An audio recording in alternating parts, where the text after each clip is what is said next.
माझं नाव राधाकृष्णन. श्रीराम राधाकृष्णन मेमोरियल ट्रस्टचा मी प्रेसिडेंट आहे. आमच्या संस्था 12 वर्ष झाला आम्ही शुरू करून we are concentrating first will start with autos. ये हमने सोचा था ये लेडीज को एम्पावर करेंगे, खुद के लिए कुछ करेंगे. इन लोग ने भी इंटरेस्ट दिया. 26 लोगों का हमने पहला लाइसेंस दिलवाया. उसके बाद इंटरेस्ट जितने लोगों को था हमने देखा कि 8 लोग में आगे 8 लेडीज ने बोला हमको चलाना ही है.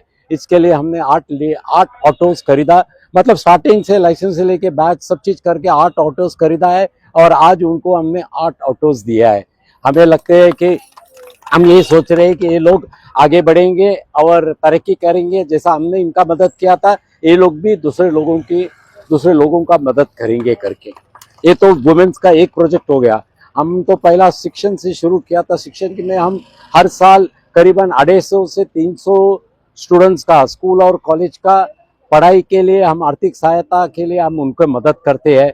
फिर हम इवनिंग क्लासेस चलाते हैं जहां करीबन 500 बच्चे हैं. थाने से लेकर पनवेल तक अलग अलग जगह पर हम इवनिंग क्लासेस चलाते हैं. वहाँ सब मिला के 500 बच्चे लोग तक का है. वो खाली पढ़ाई का नहीं, बाकी सब उनका ओव्हरऑल डेव्हलपमेंट का कोशिश हम करते हैं. श्रीराम राधाकृष्ण मेमोरियल ट्रस्टचा त्यांच्यातर्फे आज आम्ही 8 लेडीज लोकांना त्यांच्यातर्फे आम्हाला आज ऑटो भेटलं.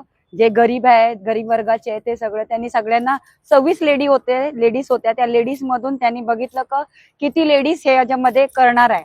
त्याच्यासाठी त्याच्यामध्ये केवळ 8 लेडीज लोकांना हे प्रोत्साहन झाला आणि त्यांच्या कृपेने श्रीराम राधाकृष्ण मेमोरियल ट्रस्टच्या कृपेने आम्हाला आज ही रिक्षा भेटली.